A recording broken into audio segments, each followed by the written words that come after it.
Hello and welcome to the Mastermind, Body, and Spirit Show. I'm your host, Matt Belair. Today's guest is a naturopathic physician that specializes in Ayurvedic medicine. He is a leading voice in the natural products industry and currently serves as Senior VP of Product Development at neurohackercollective. His areas of expertise include nootropics, anti-aging medicine, biohacking, herbology, nutrition, and dietary supplements. Welcome to the show, Dr. Nick Bitz. Awesome, Matt. Really happy to be here. Thanks.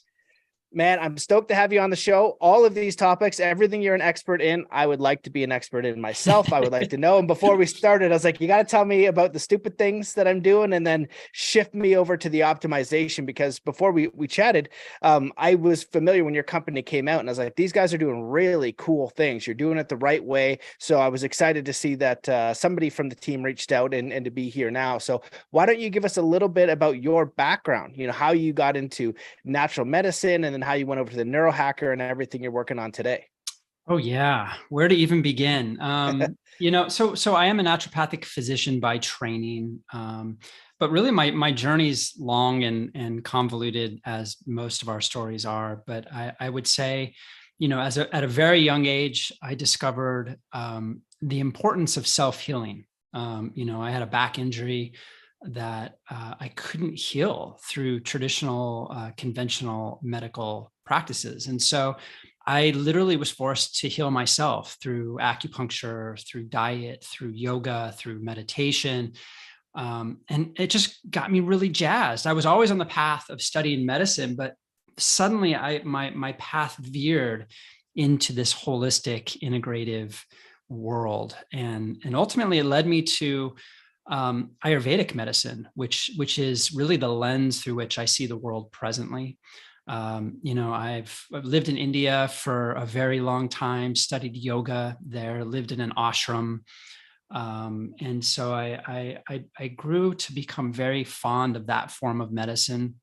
And it's really cool to see how it's really come into America and it's slowly making its way. I would say that the state of Ayurveda right now in the US is similar to the state that acupuncture or traditional Chinese medicine was in the 80s.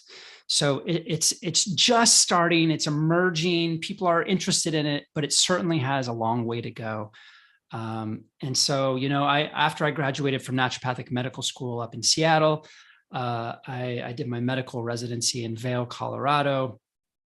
Shortly thereafter, moved to Los Angeles to really dive headfirst into the dietary supplement industry. Again, I have a profound respect for this industry, have used these types of products clinically with great effects and often, much better results than pharmaceuticals and conventional medicine. So, I've used these things personally, I've prescribed them. And so I love the industry. I love being a part of it. My journey has taken me through 3 or 4 different companies. And presently I oversee product development for neurohackercollective, which is a really interesting, unique, different company. We're fairly young, eclectic group of really big minds, scientists, doctors, entrepreneurs, creatives, all really on a mission to elevate the mind, improved consciousness, cognitive processes, and to support healthy aging overall. And so we're probably most well known for a product called Qualiacenalytic. That's a very robust, very powerful nootropic or a cognitive enhancing product.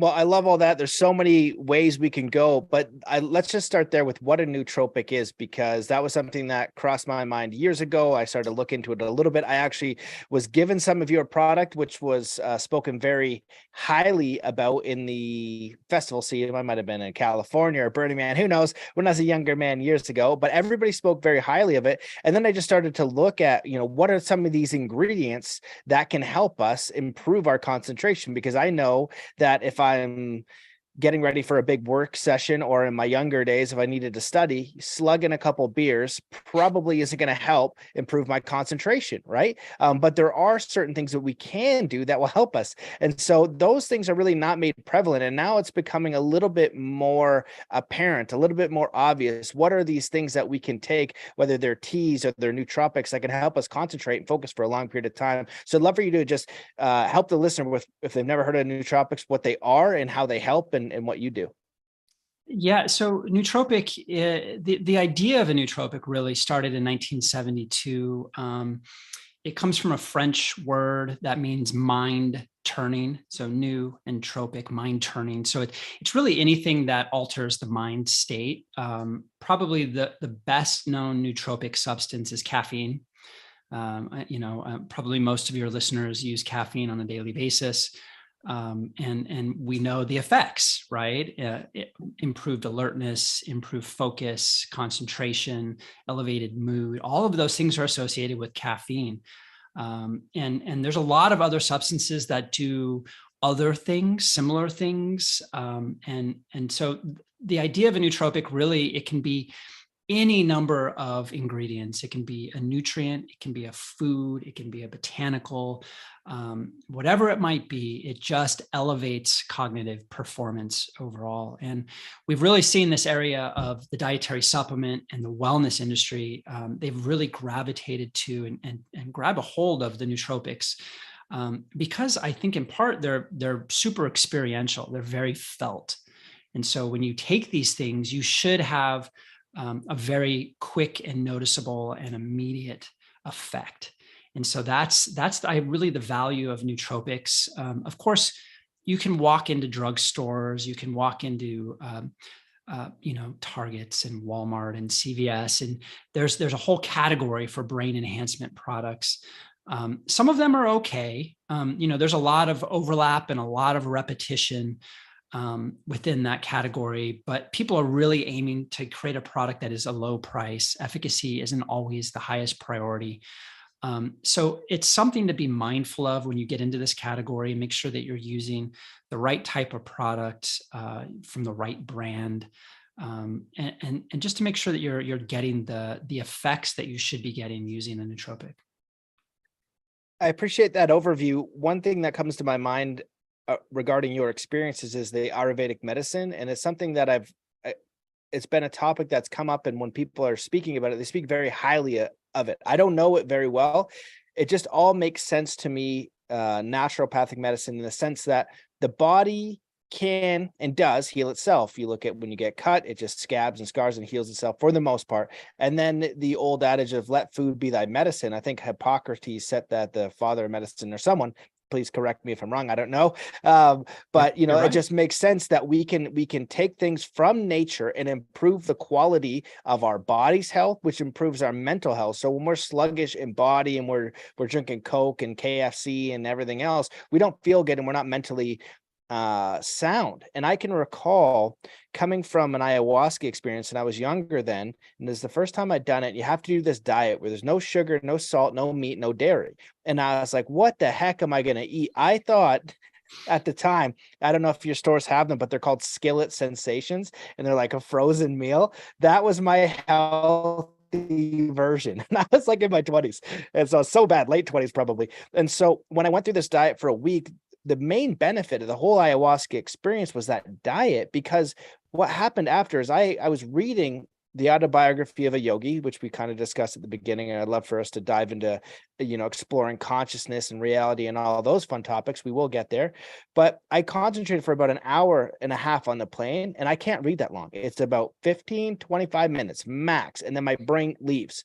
And I was like, what is going on? I was so stuck in concentration. And I know for sure it was from what I had been eating, or rather what I had eliminated. And I know Ayurvedic and natural medicine has that understanding in a mastery mode. And I'm curious if you could share it with us. Oh yeah. I mean, we could spend the next 2 hours talking about this. This is one of my favorite topics. It's I think incredible and incredibly interesting. So one of the most basic ideas from Ayurvedic medicine is that food is a nootropic. It's a mind altering substance. And so Ayurveda has stated very clearly that there is a direct relationship between food and the mind specifically. And so I think what makes Ayurveda unique in part is that they believe that food determines the quality of your consciousness. So the quality of your food determines the quality of your consciousness. And so what you eat leaves an imprint on your mind. It's really kind of, again, that lens through which you see the world. And so Ayurveda has a whole kind of branch, if you will, for mental health that's around diet. But it's not diet in the way that I think Westerners look at food, like, you need to eat more protein and you need to get more fiber and less refined sugar.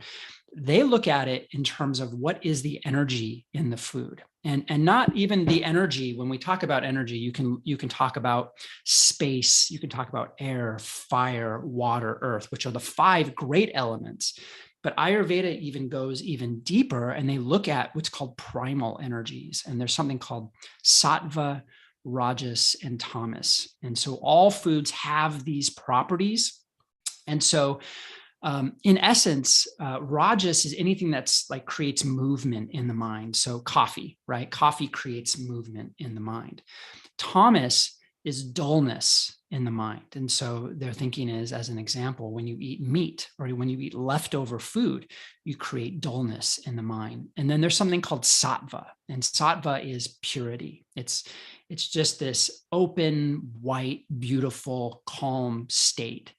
And so really all of yoga and all of Ayurvedic medicine is geared towards sattva or sattvic practices. And so there are foods that can be categorized as sattva predominant. And so Ayurveda and yoga, they're all about focusing on sattvic foods, because those sattvic foods have that clear, open energy that is already innate in the food. And when you ingest them, you take on that mind state.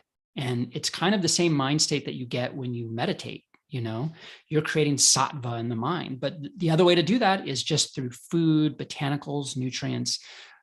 So Ayurveda has a deep understanding of mental health and how you can impact the brain for better or for worse. Well, that's an amazing explanation. And I'm wondering if you can go one step further and describe some of the foods, or if somebody wants to do so, is there like common foods that people could eat, like if they want to have an Ayurvedic diet for a week, or because for me, when it was simplified for ayahuasca, I had simple meals, and I was like, all right, I can follow this for a week. And then I was able to kind of experience what you're speaking about, because it's important to test things, right? You have all these different diets. That's why we do elimination diets, because people are like, oh, you know what, bread is killing me, or cheese is killing me, or whatever the case is. And then they see the difference, and now they notice it when they reintroduce it. Yeah. And so you can find all of this online. There are books written about this, so let's start with tamas food. So tamas is that dulling quality. It can be grounding to the mind. So if your mind has too much movement and it tends to be very erratic, you can eat tamas containing foods and it'll help to ground you. But the issue with tamas foods is that over time, they just create dullness or heaviness in the mind. So some tamas foods would be alcohol, beef, pork, mushrooms. So the idea of mushrooms is really interesting to me, because they're blowing up right now. Medicinal mushrooms, psychedelic mushrooms, mushrooms of all kinds. People are very interested in taking mushrooms. But from an Ayurvedic perspective, they're a big no-no, always. No matter if they're reishi or they're lion's mane or shiitake, they're always a no-no according to Ayurveda, because mushrooms always have tamas energy. And so they're dulling the mind. And so again, the goal of yoga, the goal of Ayurveda is to make sure that your mind is open and clear and peaceful and serene. So you don't want your mind to be weighed down. And so eating mushrooms will do that. Other examples would be fried foods, fast foods, and leftovers. So anytime that you cook a meal, you put it in the refrigerator and then you reheat it, whether it's the microwave, whether it's the stove, you're eating a tamas-filled meal. Even if it's all sattvic foods, if it's been reheated, it's full of tamas, heavy energy. And in essence, you're eating dead food. And so that leaves an imprint on your brain. and it's going to slow you down. It's going to make you more sluggish. It's going to lower your kind of your consciousness, your mental energy and such. So that's tamas, right? There's the other extreme, which is rajas. And rajas is anything that stimulates the mind, right? So coffee, we've mentioned already, chicken, fish, onions, garlic. There's a reason that the yogis and certain ashrams, they avoid onions and garlic. They never cook with them. And in part, it's because of that rajas energy. It's inciting too much mental stimulation, too much sexual energy. And so they make sure that they're limiting those whenever they cook.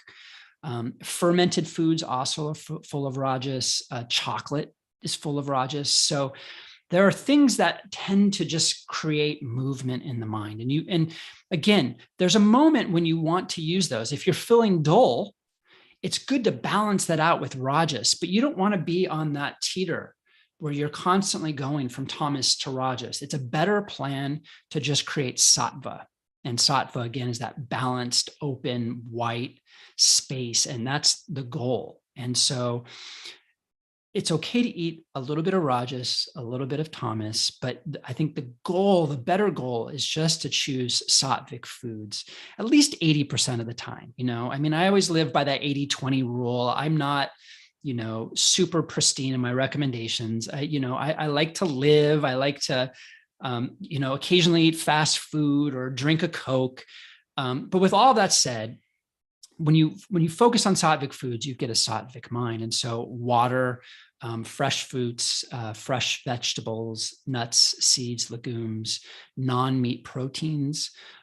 It's things that we all know intuitively are good for us. And again, Ayurveda says why they're good for us. They're good in part because they're full of that balanced sattvic energy that really is important for mental health overall.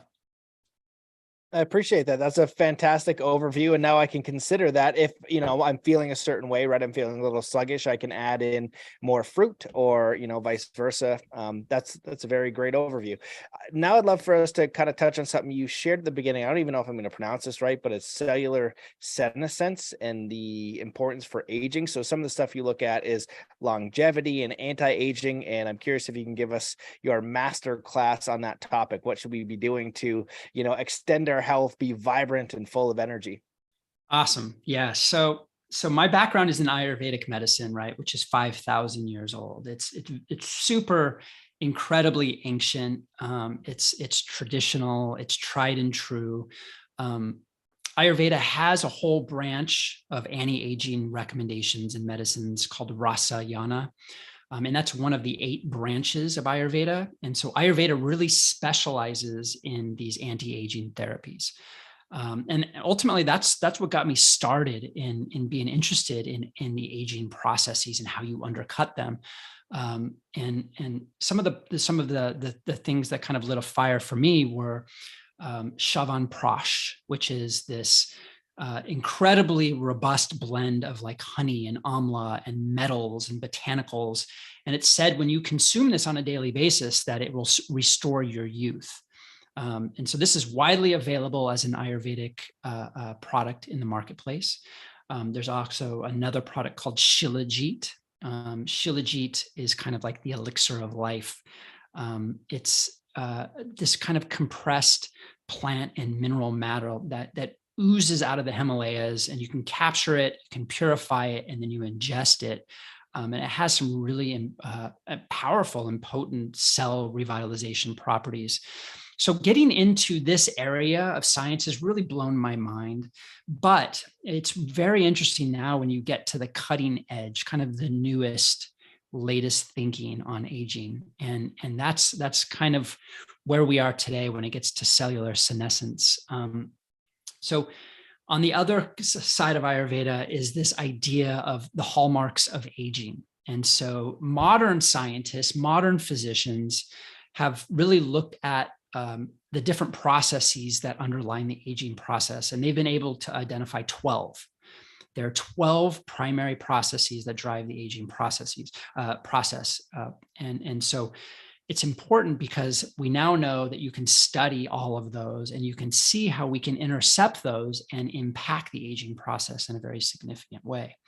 And I would say that probably the one hallmark that has the most buzz right now is the area of cellular senescence.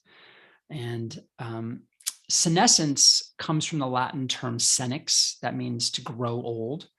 But a cell that goes through senex is a cell that grows old. And in essence, it's a cell that has kind of aged over time and stopped replicating, but it's not dead. So the body doesn't eliminate it. So it's these cells move through their kind of life phase, but then they're stuck in this limbo state where they're just kind of hanging out. And so that's normal, that's healthy. It's critically important to wound healing, which you brought up earlier, that you need those senescent cells to rise up and then to be eliminated. And that's just part of the wound healing process. However, it becomes problematic when those old kind of dead cells, they linger for too long. They end up taking up too much space in tissues, which decreases the structure of the tissue. It decreases the function of the tissue. And we know that these cells secrete inflammatory compounds. So they're creating this microenvironment of inflammation within tissues and then systemic inflammation in the body. And so senescence is not a good thing when these cells linger. Normally, cells will go through their life cycle and they'll go through apoptosis, which is programmed cell death. And basically the cell will implode on itself and the neighboring cells will come gobble up all of the different components and then create a new cell, which is miraculous, right? We're doing that millions and maybe even billions of times every day throughout every tissue in the body. But it becomes more problematic when these cells are sticking around and they're secreting these inflammatory compounds and they're influencing the neighbor cells around them. And so that really is the study of cellular senescence. And I think the interesting aspect of that is that we've now discovered compounds that can undercut that whole process, which is this idea of senolytics. Oh, wow. Well, that's incredibly fascinating. The follow-up question is, what do we do? You talked about I think is the 12 factors of aging, but you phrased it in a different way. I'm curious if we're going to focus on one, or if you can share a few, and then what are the things that we need to do to try to improve our longevity? What are the practical steps or things that we can incorporate? Yeah, I mean, when you get into the hallmarks of aging, I think we'll probably lose a lot of your listeners. It's pretty boring. I mean, it's absolutely fascinating. It's deep. It's amazing. This idea of the hallmarks of aging was launched in 2013. At the time, there were 9. And then just this January of 2023, they introduced 3 more. So they added on dysbiosis, which is kind of an abnormal microbiome. They added in chronic inflammation, and then they added in a kind of a disabled autophagy. And autophagy is like cell repair processes. So now we have 12, and they're all interrelated. They feed into each other. They impact each other. But cellular senescence is the one that has, I think, the most buzz. And so pharmaceutical industries are trying to get in there, biotech companies, and Neurohacker. I mean, we've created a product that is built to undercut this whole process. And so we discovered in 2015 that there is a way to undercut cellular senescence. And so scientists at the Mayo Clinic and the Scripps Research Institute combined 2 nutrients, quercetin and dasatinib, and they showed that when mice as well as when humans ingested those 2 molecules, they were able to reduce their senescent cell load and bring about super functional results. So decreased in frailty, improved bone strength, increased ability to walk farther, increased health span, increased lifespan. So really incredible functional broad outcomes, which is kind of a miracle. And so I would say that study in 2015 ignited this whole field. And so that was the first time that they coined the term senolytic, which a senolytic is any substance that can destroy a senescent cell. And so we know that quercetin does it, which is a natural compound.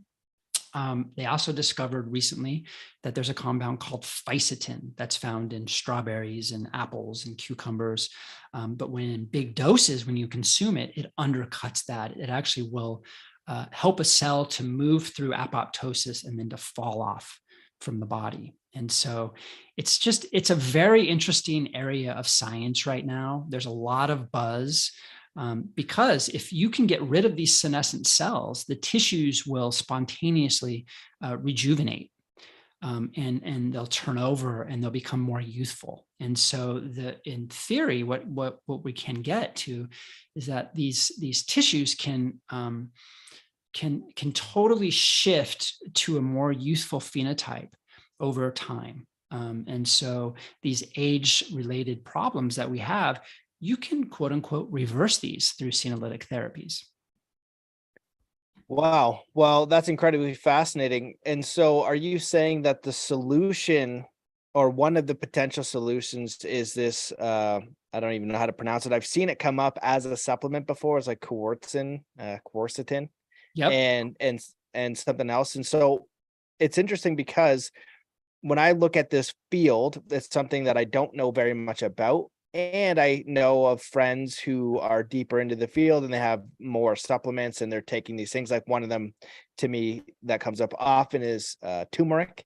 You know what I mean? Like these turmeric capsules are really good for you. So from your perspective, what's something that, like, in different age groups, 20s, 30s, and 40s, they can do proactively, getting in their diet, or something you make or something other people make, to get in their diet to kind of improve their health and longevity? And then also, I'd love for you to move a little bit into biohacking, and if you can describe that and demystify it, because even for me, someone who sees these things and kind of believes it and I want to do it all, it's usually not at my fingertips. But if I had like the optimal setup and I could have anything at my fingertips, I'd love to know that protocol, because then if I can get up and be at my peak mental, emotional, physical level, I can perform better, I can do more, I can be in a better state, I'm more peaceful, I'm less agitated. And I'd love to have your doctor's recipe or recommendation for that.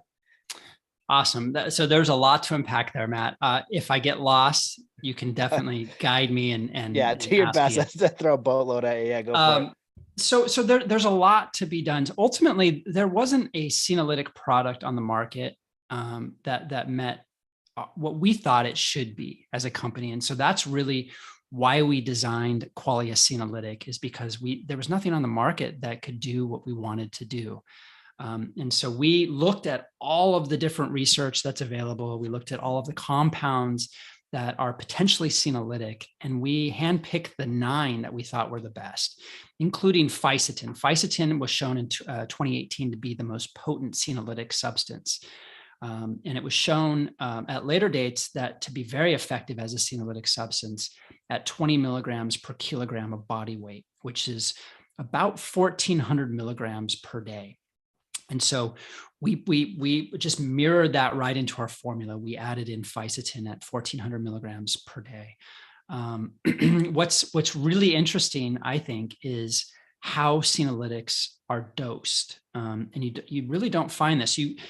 The idea is not to take quercetin every day as a senolytic, or to take fisetin every day as a senolytic. It's important to use intermittent dosing, which means you dose really heavy for a couple days and then you stop. And so that is how senolytics are always used in a clinical setting, and it's shown to be beneficial. So this short-term, high-intensity dosing is much more effective than everyday continuous dosing of these different substances. So you mentioned turmeric. Turmeric is a senolytic compound. We put in our formula a specific extract that actually crosses the blood-brain barrier. And so we're hoping that it gets in there and it's addressing the senescent cells that are specifically in the brain. And so that's really the intention there. So intermittent dosing is critically important. It's called hit and run. And so you hit the body hard and then you run. And the idea is that it takes weeks for these things to reaccumulate over time. And for whatever reason, senolytics seem to have this lasting effect in the body. So our product is only taken 2 days per month, which is bizarre. But we recommend taking 6 capsules on day 1, 6 capsules on day 2, and then taking a break for up to 4 weeks. And you can take a break for longer too. If you're younger, you have less senescent cells. It's not as critical to make sure that you're doing this as frequent as you need to. I often will recommend doing it seasonally, so doing it 4 times per year, or even just doing it as a detox, a cell detox during the springtime. But I'm really excited about our product because it is different than anything that's on the marketplace. Senolytics aren't equally effective in all tissues. And so we know that these different compounds have an affinity for certain tissues in the body. And when you get into botanical medicine, you know that ginkgo has an affinity for the brain. That hawthorn has an affinity for the heart.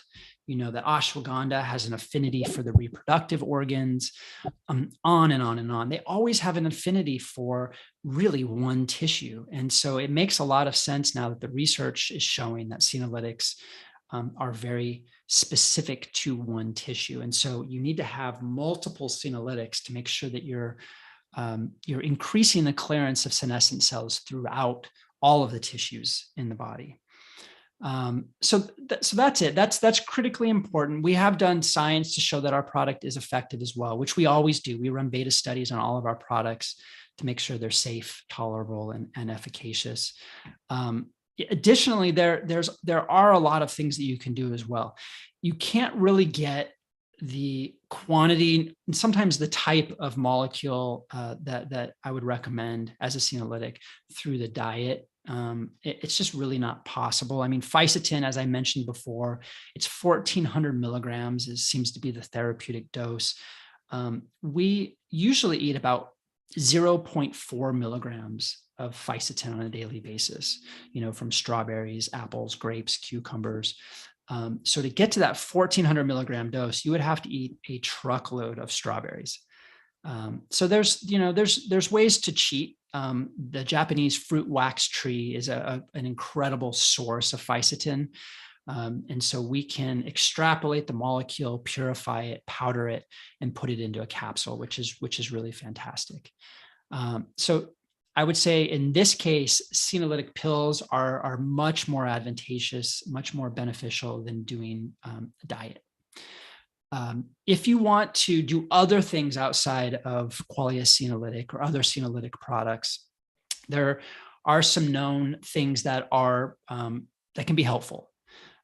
We know that exercise is probably number one, although it's probably only mildly senolytic. But studies show that it can reduce some of the biomarkers of senescent cell burden.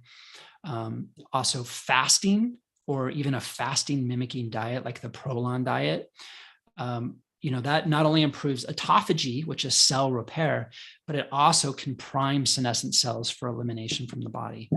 And then lastly, I'll just mention here, so I don't keep going on too large of a tangent, immune support. And so senolytics go in there and they induce apoptosis or cell death. And that's one way to get rid of the senescent cells. But the other way is through immune surveillance. And so the body naturally gets rid of these senescent cells by and through the immune system. And so it's critically important that you have a very strong, robust immune response to make sure that you're taking care of these senescent cells over time. And I have a number of things that I tend to recommend for immune support. I'm curious what's kind of top shelf on your list.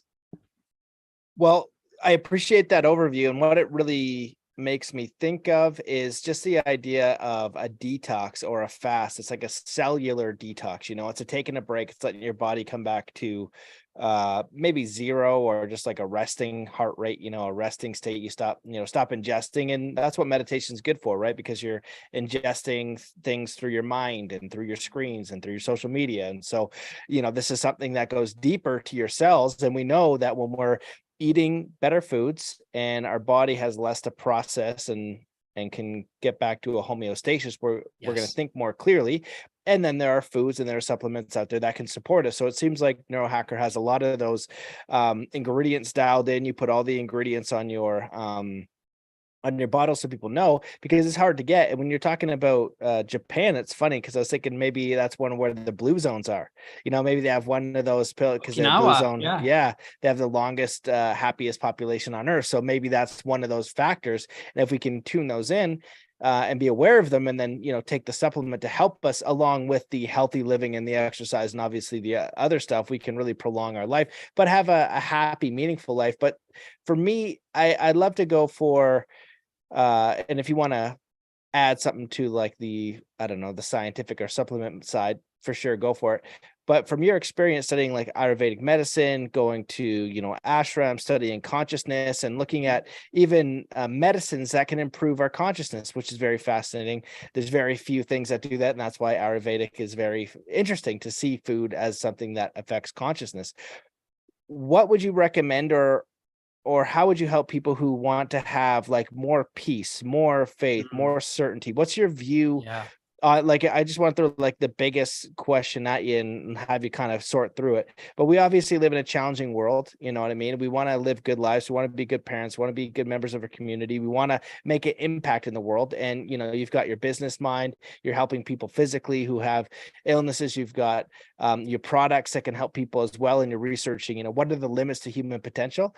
And the big question is like, I guess, how do you pick through that? And how do you help people like come to a state of peace, coherence, and optimization so they can find their own alignment? Because if we have quality of mind, we have peace, we have coherence, and we have health, Yep. that is when we can really build.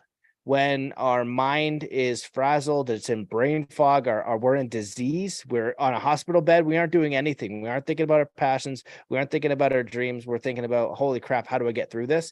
And so I'd love for you to just talk about that other side of the spectrum of what you think is possible through these tools, through consciousness, through evolution, Yeah. in your view, and all those bigger topics I'm sure you explored in the ashram.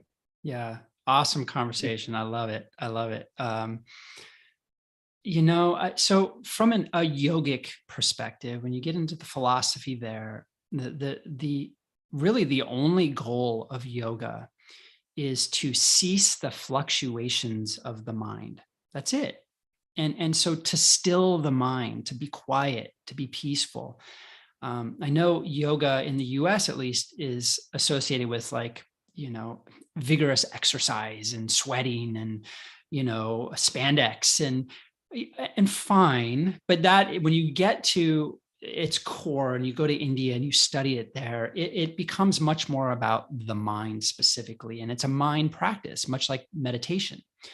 And so, really, the goal of yoga is to still the mind and to increase flexibility, especially in the hips. So then you can sit in meditation for long hours and then go for enlightenment, as it was. And that there's a time in life when that becomes important. And again, Ayurveda is the science of life and the science of living. And so they don't recommend that at an early age. They really honor the different phases of life, and they say during these later stages, these later phases, it's important to pursue enlightenment and to make peace with the universe, and to just still the mind. And so generally after the age of about 40 is when Ayurveda would say that you should start pursuing these things. Really earlier, it's all about just getting yourself confidence, getting through school, becoming healthy, getting a career, becoming stable, getting a family, having friends. Like that's the important thing. But later in life, it's all about stilling the mind, opening the hips, quieting everything, and really just becoming more peaceful overall. And so I love that. So yoga is the sister science of Ayurveda, and Ayurveda again really focuses on the mind. They say that the origin of all disease starts in the mind. And so they pay a lot of attention to the mind specifically. And, when they talk about the mind and they talk about balancing the mind, they take some very kind of they make some foundational recommendations, like follow the sun, wake up when the sun comes up, go to sleep when the sun goes down, make sure you're resting enough, eat real food, get outside in nature, things that we all know, but how many of us are actually doing that on a consistent daily basis? Not many at this stage. And so it's important to, I think, immerse yourself back into something larger than yourself, which is nature, and to really sync your cycles with nature cycles. One thing that I found to be beneficial for that is grounding or earthing. So I'm in my office right now. I'm sitting in front of a computer. I don't get outside and get barefoot as much as I want. And so my cheat code is using my earthing pad under my desk on a daily basis. And that allows me to connect kind of with the earth energy to eliminate all the electrons, promote some good energy in the body. And it works very quickly. There's some really interesting research showing all of the different benefits that, 30 minutes of grounding can provide. And so that's one of my go-tos. If I can't get outside, I can't go for a hike, I use my earthing pad underneath my desk. So huge proponent of that. I will say, it's important to take care of your tissues, not only your mind, but your tissues. Ayurveda is a huge proponent of something called abhyanga. Abhyanga is self-massage. And so they recommend anointing your body with oil on a daily basis, just to really nurture your tissues. And so based upon your body types, they recommend certain oils that are more constitutionally appropriate. So if you're too hot, they recommend a cooling oil. If you're too light, they recommend a heavy oil. They make very personalized recommendations to bring balance. So I'm a huge proponent of that. I think doing that on a daily basis is really just like an act of self-love. I like to think about it in the same way that I think about oiling a piece of leather. If you put a piece of leather out in the sun and there's no oil on it, it will wither away. But if you continually add oil to that piece of leather every single day and keep it out in the sun, that piece of leather will be in really good condition in many years.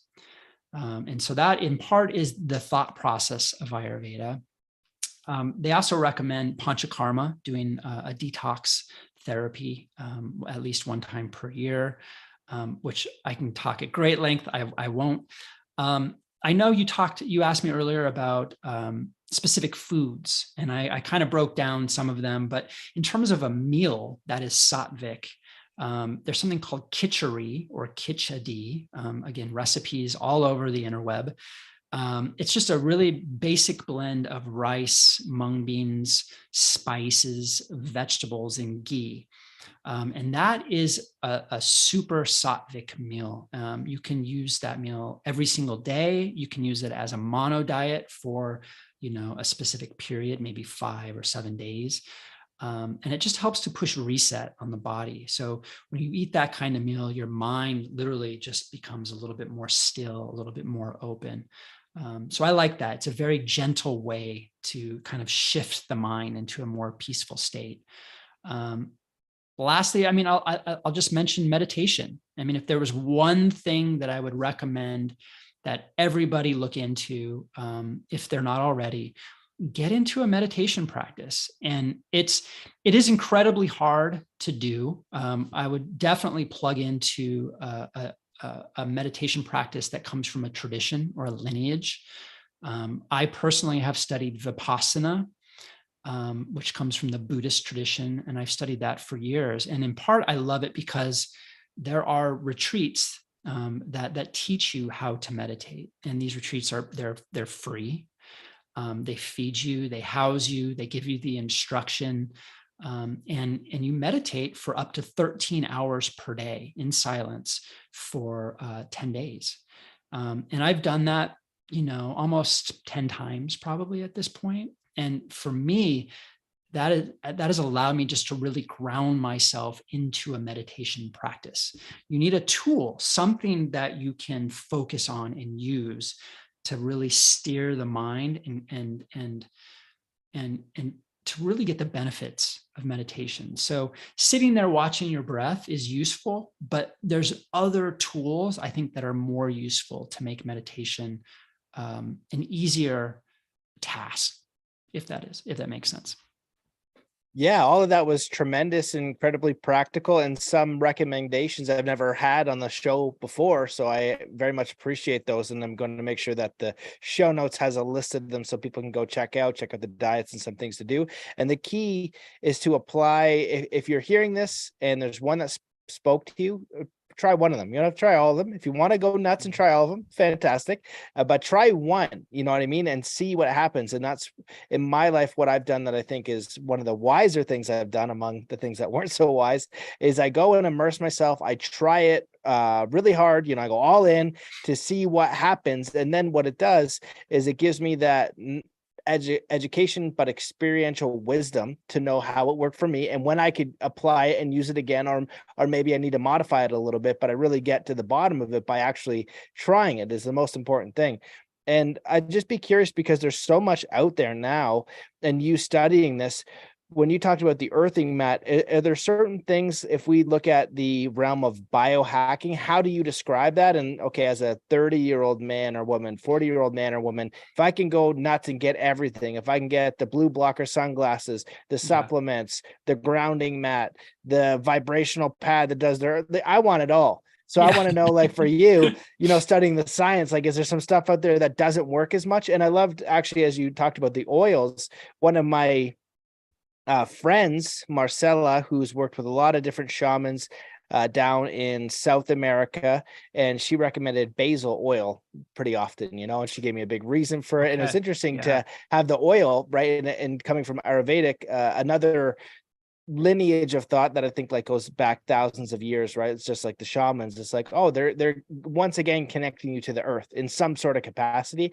Where when she told me that, I was like, that doesn't make any sense, but all right. So I started putting a little bit of oil on myself, and now having your explanation, when you get that a little bit of an explanation or understanding of why you do something, you're a little bit more motivated to do it and to try it. And you're like, oh, this is why it works. This is what I'm doing. And you'll again see the results over time, because if you just do it once, just like the leather example, you might not notice it, but over time, over a year, over 2 years, over 3 years, engaging in these practices, just like meditation, eating healthy, whatever the case is, you're really going to notice the compounding effect. And that's kind of what we're talking about. Because even if you have all the best stuff, it's actually surprising how incredible the body is to have somebody just tear their body apart, eating nonsense, junk food, crap, coffee, sugars, pops, like nuts. You put them through a detox, you change their diet, and in 3 months and in 6 months, they're a brand new person. Even in a month or 2 weeks, you can see massive change. And I've seen that before. It's incredible. And for me, I'm like more in the middle. Like, I do stupid stuff, but I also do good stuff. So I'm always trying to fight that needle to go over to the smart side, take the things that you're supposed to do. Yeah. So I'd be curious if you could talk about that a little bit, please, if that was even phrased as a question.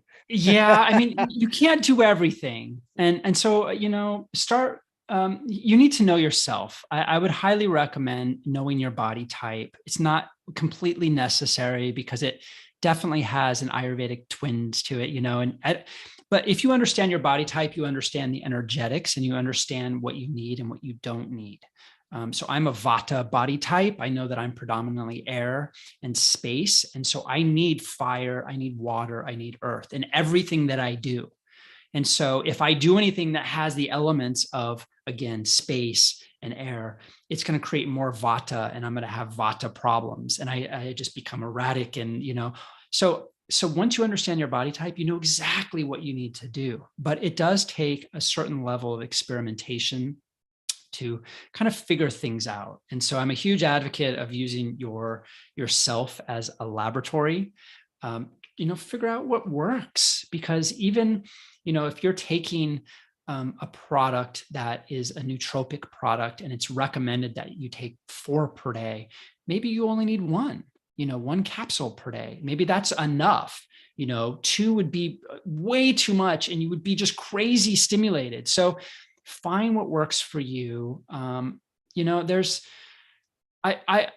guess I'll just step back even further. and talk about what I used to talk about in a clinical setting was just focusing on foundational things first. And so I would always talk about the 3 B's. So every day, move your body, every day, move your breath, and every day, move your bowels. I mean, if you do that, you're going to be okay. I think everything else is just fireworks on top of that. But I think that is foundational. And there's a lot of other things you can add on top of those things. But moving your body, doing yoga, walking, running, bike riding, gardening, whatever, just move your body. Moving your breath, that can be quiet meditation, that could be more diaphragmatic breathing, that could be going for a vigorous walk. And then moving your bowels, making sure that you're having well-formed bowel movements at least 1 time per day, ideally not more than 3. There are things that you can do to supplement that. Triphala is a blend of 3 fruits from the Ayurvedic tradition. It's considered the panacea according to Ayurvedic medicine. And so if you go to an Ayurvedic physician or practitioner, without a doubt, they're going to recommend Triphala, that 3-fruit formula, to really take care, tonify your bowels, make sure that you're moving things on a daily basis. Wow. Again, I appreciate that. It's always practical. I always want something to do. As soon as you're done talking, I'm like, all right, what can I do? Now I know what I can do. This has been a fantastic episode. We could dive into a lot of different avenues. We've covered a lot. I'm just curious, with the topics that we have covered, is there anything that you think that we missed or that we should cover for the audience? Because I know that when we get into health and longevity and different tools, I appreciate you bringing it back to those fundamentals and then adding on these secondary things, right? So whatever the case might be, it's a supplement or it's a grounding pad or it's something, whatever the case is, those are supplementary to your foundation. So I appreciate how you always bring it back and make it simple and applicable. But I'm curious if there's anything that we should have touched about on a topic we missed. Right now, I don't know, Matt. I don't see anything that I want to speak to. I think we touched upon nootropics, we've touched upon senolytics, which is amazing. And then we did a deep dive. I am particularly interested in psychedelics. I don't know that we need to do a deep dive there, but I will say, Neurohacker, we flew out some of our executive team to an ayahuasca retreat recently, and I thought that was amazing. And we're participating in that movement, which is incredibly powerful within the right setting, with the right tools, with the right company. And so I think we're going to continue doing a deeper dive into that area. And I just think that is kind of the next frontier where all of this mental health conversation is moving. And I appreciate it's an incredibly charged area. And I don't know that people really want to do a deep dive there. Some people do. I think people that are open to psychedelics, that have tried psychedelics, but people that haven't, I think, are super resistant to psychedelics, and probably rightfully so. But I think it's incredibly, I think it's amazing that we're starting to open up clinical trials, and we're starting to look at these things with a scientific tinge to them. And I think they're going to prove to be incredibly therapeutic in ways that really nothing else is. It is, in my opinion, the greatest reset that anybody can have. And so I am an advocate for certain types of psychedelics when used responsibly in the right settings. And so I'll be curious to see where that whole area goes. I think we were kind of fooled by CBD, a little bit by the THC and all the pot dispensaries and whatnot, but I think psychedelics is a whole nother beast. And I think it's going to end up being incredibly rewarding in the long term. Yeah, I absolutely agree. You can see this resurgence in psychedelics, or I don't even know if you can call it resurgence, but definitely it's becoming Sure. more mainstream. And I like how you phrased it because it can be incredibly beneficial. And with the popularization of it, it can be a little bit more dangerous, for a variety of different reasons. So used in the right set and setting with the right people for the right intention, with the right will to apply what you learned after. What are you going there to do? Why are you doing it? How can this help you? And then there are immense healing benefits for people who are unable to overcome addictions or who are very short-sighted and stuck in the material realm, because ayahuasca in particular will really shatter your brain and your belief system and your energetic system to see the world in a whole new way. And it's been my experience of people who've done that. It's a positive thing. It might not be comfortable, what you've learned about yourself if you didn't want to see it, but it's true.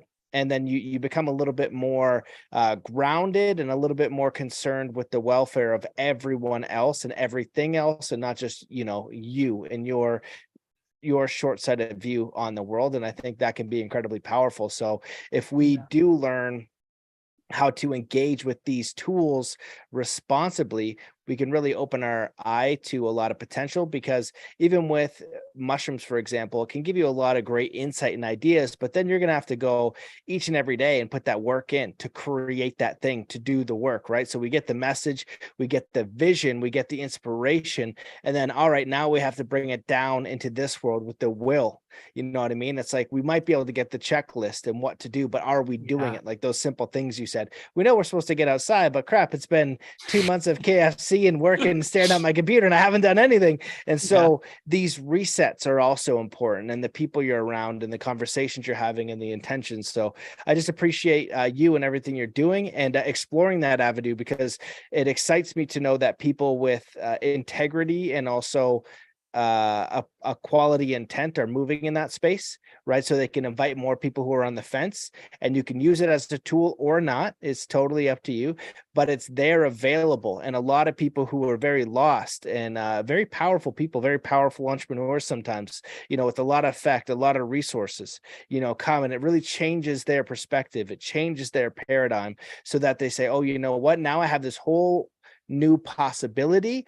Now let's use the tools that I knew and get back to work in a new way. Let's direct that energy in a new way. And I feel like ayahuasca can be very helpful for that. And a very mild form of that too is fasting, right? Or a Yeah. reset in some sort of Yes. capacity, right? You have to reset that treadmill that you're on, right? And then adding some of those tools, right? The diet tools, the supplement tools, the exercise tools, and just really get clear, right? Try to step off the treadmill, look at everything, and then get back on. And if you're like, okay, I'm excited about where I'm going, then you can say, I'm in alignment, I'm in congruence, I feel more peace, I feel more happiness, I feel more optimism, I feel more joy. And if you're the opposite of those things, you might not be thrilled with your direction. So just take a step back, do a simple reset in whatever way that's available to you Yes. or that feels right to you. So Yeah. You're spot on. It doesn't need to be drastic, but I will say psychedelics, fasting, those are really important resets or reboots for health, for the body. And so I'm a big advocate for that. Of course, the integration is critically important. I've been reading a lot of Jordan Peterson, and he's talked a lot about psychedelics. And he's like, yeah, well, you did it. You had this grand experience. You touched God, and you tasted the universe. Now what? And so it's that integration. How do you integrate all of that to become a kinder, more loving, more connected, happier individual, and create change, starting with your house, your community, your city, all of those things. And so, yeah, you got to be able to apply those lessons and move forward, holding that torch. And that's a really hard thing to do, but I think that's part of this conversation that's emerging. I think that was lacking in the 60s and the 70s, in the hippie revolution. But I think now the intention has shifted, which is a beautiful thing. Yeah, and when you speak about the integration, that's really what the shamans are about. And you have this lineage of elders to Yeah. go to then go apply, right? It's so important. And we don't really have that in this Western culture. And so if we can create that with that, a community of people to, stay accountable to, because it'll shake up your whole world. If you have your worldview one way, how it's been your whole entire life, and then it gets shattered, you're not going to know how to navigate this new realm. You need support. And so having a community, a friend, a guide, a mentor is so important. And if it can be a group of people going the same direction, even better. And that will really change how effective using these tools are, right? Because people can really get lost by just not having any grounding and being completely unfamiliar with this new map of the world. So it's positive that they see things new, but negative that they don't know how to explore it. But if they can be guided and mentored, then they can steer that new intention, the new integrity, the new mission or insights they have in a very powerful way. It's like, oh, no, like we've been there before, I've experienced that, don't worry, here's something you can do, or here's some support, or whatever the case is. Then it's not so bad, right? It's like navigating this new dark forest by yourself. So I totally agree, and it is a very fascinating frontier. Yeah, and I'll just plug, since we're on the conversation, Neurohacker is having a kind of Neurohacker week at Rhythmia, which is an ayahuasca plant medicine center in Costa Rica in July. So for any of your listeners that are out there interested in joining, rhythmia.com is the place to check that out. It's a super high-end retreat with shamans. There are 4 plant medicine ceremonies, incredibly safe, sacred, beautiful, a lot of integration, a lot of teachings. Michael Beckwith, who teaches the Agape Church, and he teaches kind of this transformational philosophy. He has his team on the ground there teaching classes in between all of the ceremonies. And so incredibly powerful medicine. And so neurohackers there talking about integration specifically, and then of course talking about the brain, because that's what we do. Amazing. Well, I love it, man. I appreciate you coming on the show. I appreciate your work and your intention. If people want to find you, they want to stay in touch, where should they go? Where should they Yeah, reach out? neurohacker.com is really, I would say, the best resource. We are an education first company. We have tons of articles, blogs, monographs on botanicals and ingredients, and just it's a wealth of information there, of course. And then you can find Neurohacker on all the social apps such as Instagram and such. So. Amazing. Well, I remember I think it was the Qualia Mind is the one that got famous. So I took that for a little bit and liked it. It was, who was the Joe Rogan one or whatever? He went nuts with it. And then that like kind of opened up the whole nootropics. But then I realized like it had been around forever. But your team gave me a code. So if people want to try any of the products, go over there and use Mind Body 15 and you get a discount. I don't know what it is, but you get something. So if you're curious and you want to try it out, or if you have any questions, you can reach out to your team over there. But look at the ingredients, start to just consider food and supplement in a new way, right? What are you eating? What is it giving you, from everything as basic as like your daily meals to vegetables to your supplements? And if you can fine tune them a little bit, you might just notice how you think differently. And this is what I've been trying to focus on with my food over the last few years in supplements. And slowly I'm making progress, and every little bit helps. So yeah, thanks for coming, man. I appreciate it. This was a lot of fun. Thanks, Matt.